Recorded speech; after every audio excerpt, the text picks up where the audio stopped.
حضرت بلال رضی اللہ تعالی عنہ کا اصل میں نام بلال ابن ربا تھا۔ آپ ایک حبشی غلام تھے جو مکہ میں امیہ بن خلف کے زیر نگرانی تھے۔ اسلام قبول کرنے کے بعد جس عذاب، تکلیف اور ظلم سے گزرنا پڑا وہ انسانی صبر کی انتہا تھی، مگر ان کا یقین، توکل اور صبر اسلام کی تاریخ میں ایک روشن مثال بن گیا۔ حضرت بلال رضی اللہ تعالی عنہ کا تعلق حبشہ سے تھا۔ آپ کی ماں کا نام حمامہ تھا جو ایک غلامی میں گرفتار اور اب عربیہ میں لائی گئی تھی۔ بلال رضی اللہ تعالی عنہ بھی اسی سلسلے میں ایک عرب مالک کے پاس غلام بن کر رہے۔ ان کا رنگ صاف کالا تھا اور لوگ انہیں رنگ کے بیس پر ذلیل کرتے تھے، مگر اللہ نے انہیں وہ مقام دیا جہاں فرشتے بھی رشک کریں۔ اس وقت عرب معاشرے میں رنگ، نسب اور شخصیت بہت بڑی بات تھی۔ غلاموں کی کوئی عزت نہ تھی، مگر اللہ کو یہ پسند آیا کہ اسلام کا پہلا مؤذن، اسلام کا پہلا صبر کا پیغمبر ایک کالا غلام کو بنایا جائے۔ حضرت محمد صلی اللہ علیہ وسلم جب لوگوں کو اللہ کی طرف بلانے لگے تو مکہ میں صرف چند لوگوں نے اسلام قبول کیا۔ انہی میں سے ایک بلال رضی اللہ تعالی عنہ تھے۔ جب انہوں نے رسول اللہ صلی اللہ علیہ وسلم کی زبان سے توحید کا پیغام سنا تو ان کا دل نور سے بھر گیا۔ انہوں نے سب کچھ چھوڑ کر اسلام قبول کر لیا۔ نہ جاگیر تھی، نہ آزادی، نہ مال، صرف ایک چیز تھی، اللہ کی رضا۔ جب امیہ بن خلف کو پتہ چلا کہ ان کا غلام اسلام لا چکا ہے تو ان کا غصہ دیکھنے لائق تھا۔ اس نے بلال کو سب کے سامنے مارنا پیٹنا شروع کیا، تنگ کرنا، بھوکا رکھنا، جلتی ریگستان کی زمین پر ننگا لٹا دینا، مگر بلال کے لبوں پر صرف ایک ہی کلمہ تھا، احد احد احد، وہ ایک ہے صرف اللہ۔ بلال رضی اللہ تعالی عنہ کو روز ریگستان کی بے پناہ گرمی میں دھکیل دیا جاتا، پتھر ان کے سینے پر رکھے جاتے، زنجیریں باندھ کر انہیں گھسیٹا جاتا، لیکن وہ کبھی احد کہنا چھوڑے نہیں۔ ان کا مالک کہتا، کہہ دو کہ محمد جھوٹے ہیں۔ بلال رضی اللہ تعالی عنہ جواب دیتے، احد احد۔ ایک دن جب ظلم کی انتہا ہو گئی تو ابو بکر رضی اللہ تعالی عنہ کو خبر ہوئی۔ وہ ترنت آئے اور امیہ سے کہا، اس غلام کو بیچ دو۔ امیہ ہنس کر بولا، یہ کس کام کا ہے؟ اس کا دماغ ہل گیا ہے۔ ابو بکر رضی اللہ تعالی عنہ نے وہ قیمت دی جو امیہ نے کبھی سوچی بھی نہیں تھی، اور اسی دن بلال رضی اللہ تعالی عنہ کو آزاد کر دیا۔ آپ کی آزاد ہونے کے بعد رسول اللہ صلی اللہ علیہ وسلم نے آپ سے کہا، بلال تم میرے ساتھ رہو گے، یہاں سے ان کی نئی زندگی شروع ہوتی ہے۔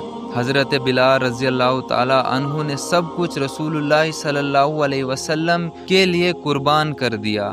ہر جنگ میں رسول اللہ صلی اللہ علیہ وسلم کے ساتھ کھڑے رہتے وقت، ہر سفر، ہر غم میں حضرت بلال رضی اللہ تعالی عنہ ایک وفادار دوست اور مومن بن کر رہتے۔ رسول اللہ صلی اللہ علیہ وسلم نے کہا، بلال تم آذان دیا کرو، اور یہ مقام کسی عرب کے سردار، کسی مال و دولت والے کو نہیں ملا، یہ مقام ملا ایک کالے پیٹے گئے غلام کو۔ جب بلال رضی اللہ تعالی عنہ آذان دیتے، اللہ اکبر اللہ اکبر، تو مکہ کے لوگ سنتے اور ان کے جسم لرز جاتے۔ رسول اللہ صلی اللہ علیہ وسلم نے فرمایا، میں جنت میں تمہارے قدموں کی آہٹ سنتا ہوں بلال۔ سبحان اللہ، کیا مقام ہے ایک غلام کا جو صرف اللہ سے ڈرنے والا ہو۔ حضرت بلال رضی اللہ تعالی عنہ کی عظمت ایمان اور صبر کی جیتی جاگتی مثال ہے۔ حضرت بلال رضی اللہ تعالی عنہ نے جب اسلام قبول کیا تھا تب وہ مکہ میں صرف ایک غلام تھے، لیکن جب اسلام کا پیغام پورے حجاز میں پھیل گیا تو کفر کا ظلم بڑھنے لگا، تو مسلمانوں کو ہجرت کا حکم دیا گیا۔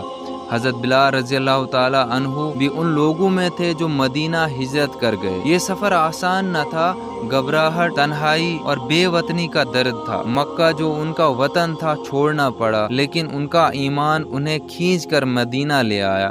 رسول اللہ صلی اللہ علیہ وسلم کے مدینہ پہنچنے کے بعد حضرت بلال رضی اللہ تعالی ان کے قریبی ساتھیوں میں شامل ہو گئے۔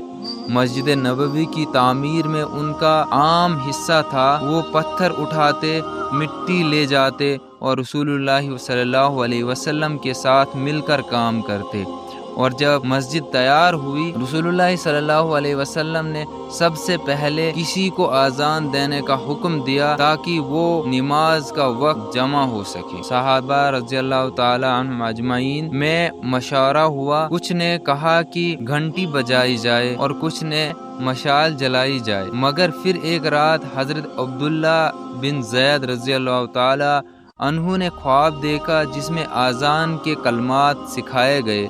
رسول اللہ صلی اللہ علیہ وسلم نے اس خواب کو وحی کا حصہ قرار دیا اور فرمایا بلال کو سکھاؤ، وہ بہتر آواز رکھتا ہے۔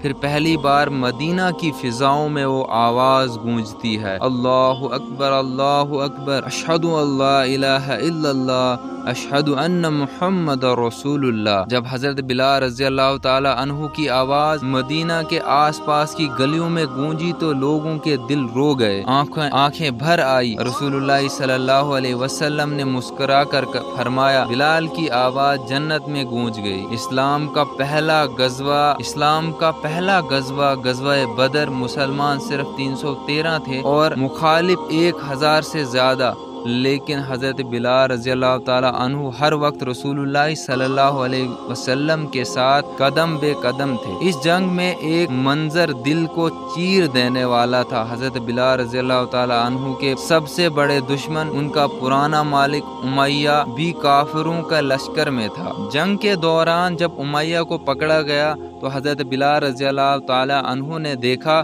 ان کی آنکھوں میں وہ سارے ظلم تازہ ہو گئے۔ انہوں نے پکڑ کر کہا یہ امیہ ہے، مکہ کا سب سے بڑا ظالم، میں اسے زندہ نہیں چھوڑوں گا۔ صحابہ نے اسے گرفتار کر لیا اور آخر وہ مر گیا۔ بلال رضی اللہ تعالی عنہ کے لیے یہ صرف بدلہ نہیں تھا، یہ اسلام کی عزت اور صبر کا نتیجہ تھا۔ مدینہ میں حضرت بلال رضی اللہ تعالی عنہ صرف اذان دینے والے نہ رہے، ان کا ہر دن رسول اللہ صلی اللہ علیہ وسلم کی خدمت میں گزرتا۔ وہ نماز میں صف بنواتے، مسافر کے لیے پانی بھرتے، غزوات میں ساتھ جاتے، مدینہ کی راتوں میں جاگ کر منافقوں کی نگرانی کرتے۔ رسول اللہ صلی اللہ علیہ وسلم کے ساتھ ان کی وفا اس قدر گہری تھی کہ لوگ کہتے جہاں نبی کریم صلی اللہ علیہ وسلم ہوتے وہاں بلال رضی اللہ تعالی عنہ ضرور ہوتے۔ ربیع الاول کا مہینہ تھا، 12 تاریخ، وہ منظر، وہ لمحہ جس نے پوری امت کو ہلا دیا۔ رسول اللہ صلی اللہ علیہ وسلم اس دنیا سے رحالت فرما گئے۔